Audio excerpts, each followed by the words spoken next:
Baby, I had to make it through the pain. We always say when we talk to each other, man, he said, hey, you need to get some water or whatever. But nah, that man is my guy though, man. Like all them guys I had a good relationship with and I still can call, talk to, or whatever. So yeah, it's more family oriented there with the Ravens. That's what they big on. It's family oriented. So like that's a special place for me in my heart is the Ravens. Even though I didn't play as much with when I went there, but it felt like I did though. Yeah. You know what I'm saying? Because again, like even with the people that work there and also to the fans one of the loyal fans that I know. You know what I'm saying? They stayed with me even when I left the Ravens and we went down to Tampa. And Tampa one that gave my shot or whatever. Yeah. For his playing wise, whatever. But yeah, man, that's a special group of guys there with the Ravens. Yeah. So how before we go to the next team, how was Coach Harbrough? How was that experience like being coached by him? And because at the time, well, he's always been a pretty big name and a big coach. Right. So for Coach Harbrough, man, he's a player's coach for one. He's a player coach. But he will work the best out of you, though. I tell like you gonna work. You know what I'm saying? But and also too, he gonna say little things or whatever, you know what I'm saying, to keep you working too. And the thing I like about him, even that organization, if they got you there, they don't want you to change anything. They want you to be you. Yeah. You know what I'm saying? And that's what I love about it. And everybody's not like that or whatever. But they got you there because what you have and you being you, that's what you bring to the table. Yeah. You know what I'm saying? And that's what he's about, just being you. You know what I'm saying? But yeah, man, he definitely a player coach though. Like I say, we still talk, you know what I'm saying, here, whatever. And again, he's very straightforward. Yeah. He's been a sugarcoat. And that's what I like about it too though. I like anybody that's, you know what I'm saying, just straightforward and don't sugarcoat, because I don't sugarcoat anything too. I'm very direct. For sure. A lot of people don't like that. A lot of people, you know what I'm saying, take that as I don't know, being offensive or whatever. But I'm not finna change who I am because you don't like it. Exactly. You know what I'm saying? So it got me this far. I ain't finna water it down. So, right, and that's what it is. And again, that's what's wrong with the world now. Everybody want to be sugarcoated. No. No, if it's this, it's this. I'm not finna sit here just make you feel better or whatever. No, I'm just gonna be real. Yeah. Or whatever. And that's the problem. Like you don't want to be real. And also too, being fake is being real nowadays. Yeah. That's why I say real is rare. Yeah. You know what I'm saying? So but yeah. I'm with you on that. He definitely is a player coach though. Yes, sir. So the next team is Tampa. You went to next. Well, technically it was Cleveland. I was in Cleveland for 6 weeks. But you wasn't, then they sent you out. Yeah. Yeah. So man, I don't have anything in my notes about that because we talked about this before when I came through with this and worked for you with PFHI, which is another business. #1 contractors in the world. You know what I'm saying? So Tampa was where I was really able to pop my, so to speak, as a fan. Yeah. I'm like, I told y'all. Quarter, 2nd and 19, Bobby Rainey. Not just the first down, breaking tackles 43 yards to the house. Rainey getting some playing time because of injuries. 163 yards rushing, 3 total touchdowns in the game. Here is one of those touchdowns. Rainey barreling into the end zone. Bucs. 2nd and 10 from the 20. Here's Rainey. Finds the gas and Rainey's got plenty of real estate. Inside Buffalo territory. Can they get him? Penn, one final move and he's in. Man. Yeah. I'm like, I told y'all, boy, man, Right. Right. The only thing I didn't like, Bobby,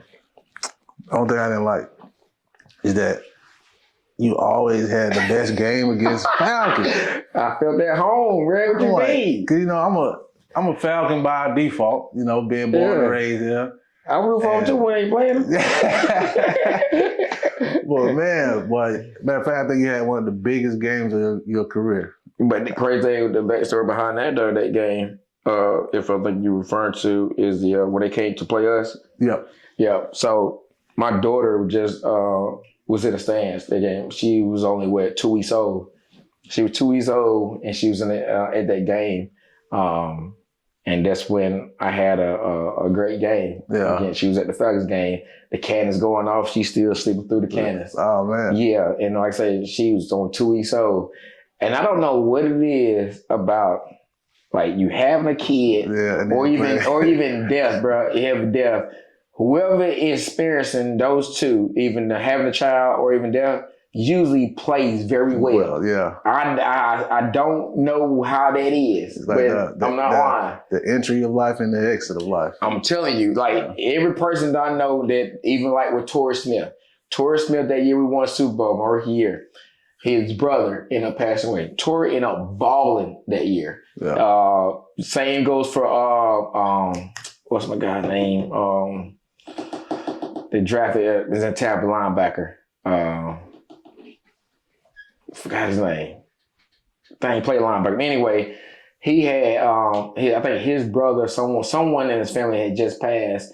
And the next game we had was the Falcons. He don't ball. He balled. That's when we had to come up here and play whatever. I mean, he balled. Yeah. He balled. I don't like I say. There's been other instances where guys been having babies or whatever, and again, they ball. Yeah. I don't know, like I say, they're just so crazy that I won't say just go out and just all have the kids stuff that when you play. But it's just so happy to end up that way that like whoever is in that situation usually plays very well. Yeah. So you said something I forgot to tap on. I don't know how this slipped my mind. Before we get into that Tampa game, I forgot that you guys won that Super Bowl your rookie year. Yeah, my rookie year. I know you had to be like, man, I can't wait the next year. Yeah. So, and I thought it was that easy though. So I was in St. Augustine, Florida when I watched Brady and them play. Gotcha. That's why I was at former teammates' crib. I went to visit him, to Quintanis Cooper. And we watched, we went to some party stuff, whatever, and watched the game. Brady was playing. Yeah. All right. And this was the same time I was training too. And guys, because I drove up to St. Augustine because I was training in Orlando, which is Tom Shaw at World Sports or whatever at Disney. Mm-hmm. And I ended up driving up. I think it was on the weekend. Yeah, it was on the weekend. I ended up driving up or whatever, hollered at him, and I watched the game. All right. Fast forward, but that season, whatever, we ended up going to the Super Bowl. So I just watched the Super Bowl down in St. Augustine, Florida, watching Tom Brady. And then I'm at the Super Bowl next following year. Yeah. So that was crazy to me. And then when I got there, I had to keep reminding myself, like, I'm at the Super Bowl. Yeah. I'm looking around like, I'm at the Super Bowl. I know that was a different experience. Right? Oh, yeah. But we was out there too long, though. We got there a whole week out there in New Orleans or whatever. I'm ready to go home in 3 days. I'm ready to go home. I'm ready to go home. Because you got little activity stuff that you got to do. And like, you know what I'm saying, practice. Then you got to go, you know what I'm saying, the media, whatever, and all that, whatever. And then pretty much, you only do so much now. Mm-hmm. You only do so much in New Orleans. I don't care where you at. It don't take a week to do nothing. You know what I'm saying? Good 3 days, that's all you need. You know what I'm saying?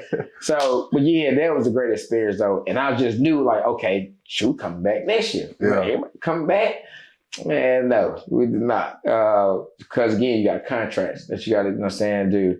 And then you got guys leaving or whatever because of contract stuff, whatever. Because Ray retired after that. And Ray had retired. That was his last year. He didn't win the Super Bowl his last year, whatever. Yeah. But we endured so much that year, though, because Ray was hurt on his pec or whatever that year. And then who else had injuries? And then, like I said, with Torrey Smith, brother, bit of passing or whatever. And so most stuff we was dealing with for injury-wise, too. But again, with the next man up. You know what I'm saying? And we ended up pulling it off and getting there. And Ray ended up coming back towards, I think, the playoffs, whatever. He was healthy. And then got everybody else back healthy, whatever. So it was a special day. And also, too, the lights going out. At first, we was blowing them out. Oh, yeah, that was okay. Yeah, and then again, you got both Harbroughs coaching or whatever, because Jim Harbaugh was a 49ers and John Harbaugh was Ravens. So, and then, like I said, we were blowing them out. Man, them lights went out. Them boys started coming back. Yeah. So I need KC and tell me Vegas ain't had nothing to do with that. Ain't no way you can tell me that they did. What? Because you had to cover the spread. Yeah. You know what I'm saying? When the ball get blown out. But yeah, man, like I said, it was a great experience though, man. I just knew it was coming back. I'm like, shoot, he's better go back. Yeah. Man, it didn't work out that way. Gotcha. All right. So going back to the Tampa game that I was speaking about when you had your career game. Yeah. You had 163 yards on the ground, 2 rushing touchdowns, and 1 receiving touchdown. Right. Yeah, you was going ham. Yeah. And I was happy and mad at the same time. I mean, killing the Falcons. Yeah. But my boy doing his thing. Right. You just spoke about your daughter and everything, and how was that? How was that experience? Like, did you just feel it that game? Like once you got it going, or like was it anything different, or you just feel like the opportunity was just there at that time? That was just well, I don't know, to be honest with you.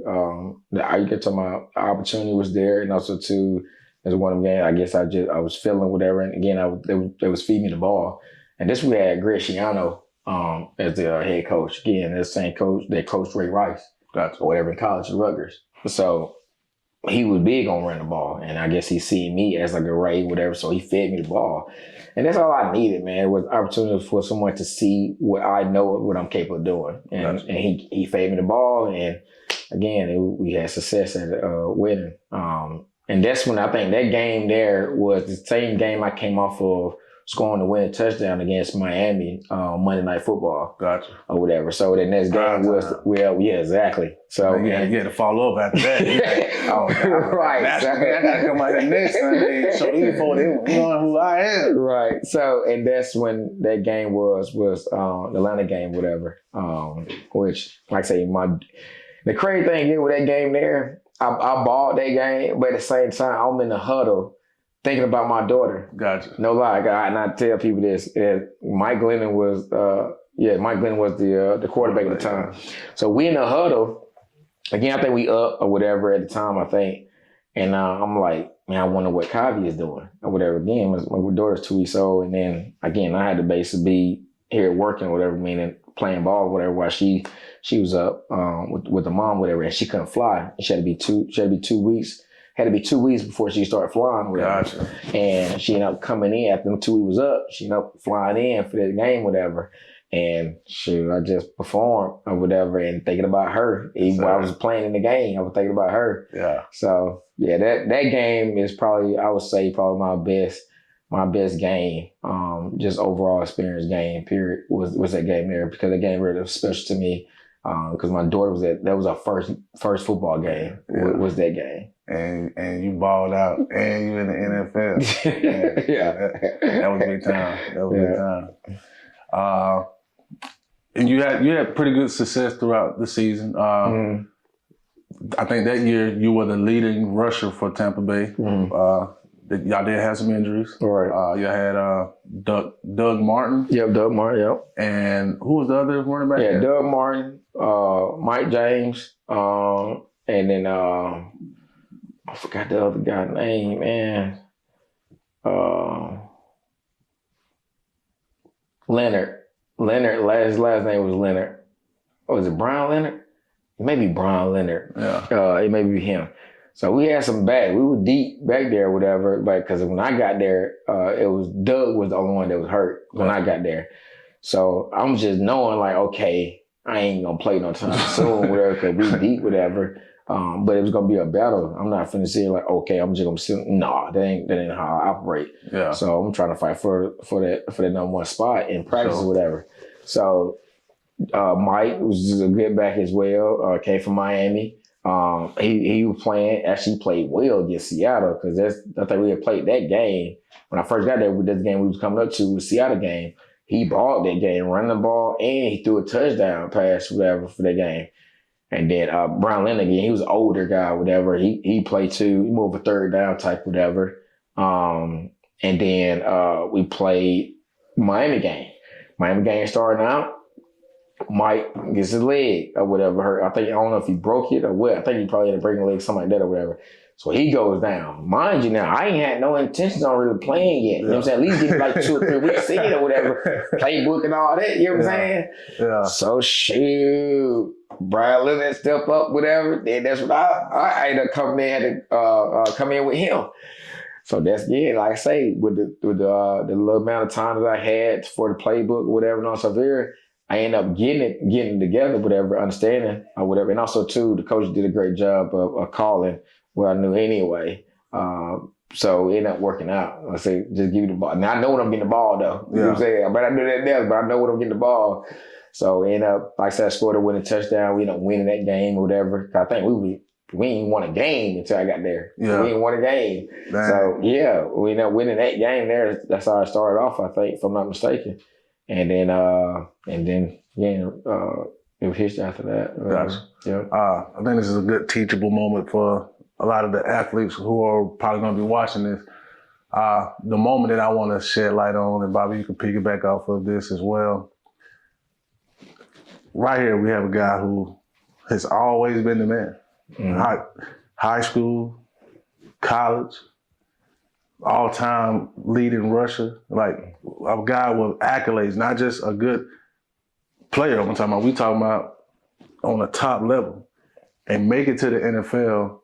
And these are the struggles that you have to go through to be that starting running back on Sunday.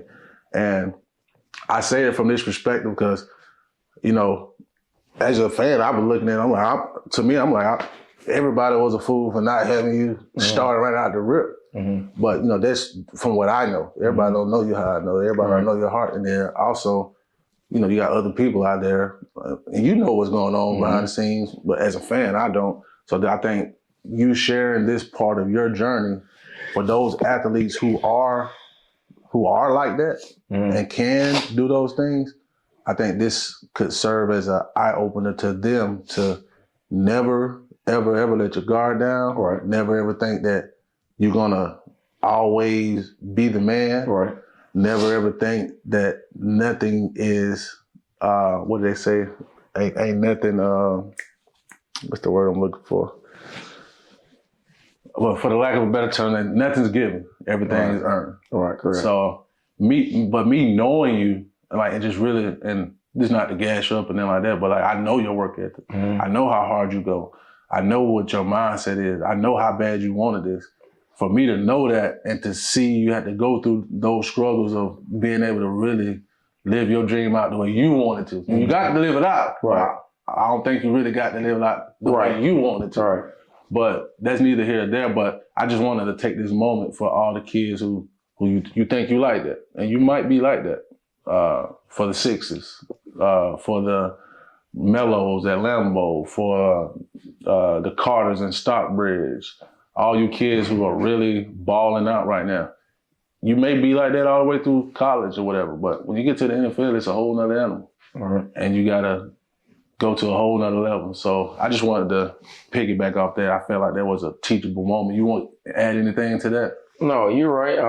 At the end of the day, and I think it was one of the questions I don't think you hit on or whatever. Just having that, I think it was a question between the transition from rec to high school that you had on there, meaning keeping that same hunger, period. The same thought process that you had when you was little as a kid. That drive, keep that same drive throughout. Even when you get there, keep that same drive. There's no different than the wealthy people. You know what I'm saying? Just because they made they million, you think they want to just stop at $1 million? No, they want 4 million. You have to get to 4 million, I want more. You know what I'm saying? And that's the same thing just in general, even with sports or just in life. You know what I'm saying? Always keep that hunger and that drive. Never get satisfied. Never get satisfied, because the day you get satisfied, days with a lot of things start crumbling or whatever, or you start, you know what I'm saying, making mistakes that you're making or whatever because you're comfortable. But once you keep that hunger, it doesn't matter whatever you face with, whatever the trials you face with, you're going to keep going or keep responding. You know what I'm saying? Because again, also too, if you don't have any failure and you wait till you get to your prime, whatever, or you know what I'm saying, at the highest level, and you start having failure, you're not going to know how to respond to it. Yeah. And it's funny that I just said that because I just talked to one of the coaches of the middle school, and they just lost as a kind of road, whatever, and they just lost their championship, whatever, the girls, whatever. And cause they have never lost or whatever. Yeah. So in the championship game, they got down six points. Didn't know how to respond because they wasn't used to failure. You know what I'm saying? So that's why I say it's better to experience failure early so you know how to deal with it when you get older. Yeah. You know what I'm saying? And I think that's why you gotta have both. You gotta have failure and you gotta have like success, because they go hand in hand. Because when you're successful and you encounter that failure, how you gonna respond? Yeah. If you never used to it, you never even had that happen.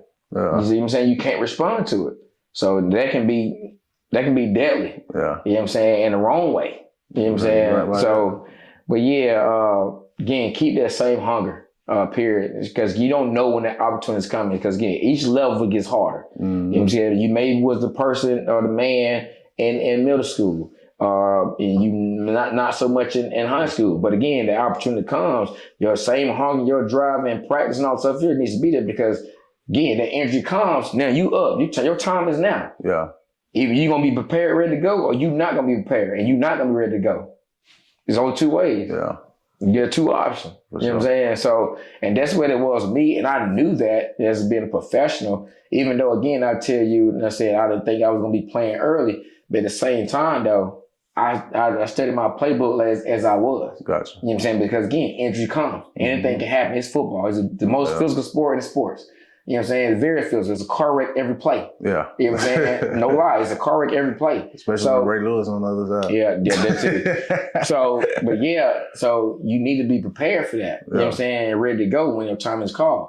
And there's another name throw at you too, though, that I have, where it was be ready. Yeah. You know what I'm saying? Because again, I'm always ready. Yeah. So I don't have to get ready, I'm always ready. Yeah. So they're like, playbook wise, knowing it, studying, because that is your job. You're not there on scholarship. They got to keep me for 4 years. Oh, no. Yeah. No, you can get there that same day. They can get rid of you that same day if they wanted to. You know what I'm saying? This is the way it is. It's a business. You know what I'm saying? So, again, keeping that same hunger that you have when you had as a kid. Because especially when you get to the pro level, you know what I'm saying, and the NFL or whatever, because you're going to start seeing the politics in college. But then you're really start seeing it in the pro level. Yeah. You know what I'm saying? But you cannot let that dictate, you know, say your passion or your drive, because that can be affected. That's why people talking about, I just fell out of love with the game. Yeah. You know what I'm saying? Because you can actually let that happen though. You know what I'm saying? Because again, it ain't fun as you thought it was when you was a kid growing up. It was fun, right? But again, it's a business. Don't let that business, you know what I'm saying, deteriorate you from having fun though. Gotcha. You know what I'm saying? The same thing you thought was when you was a kid. You know what I'm saying? So that's what it is, or just being prepared and being ready at any given time. Yes, sir. Yes, sir.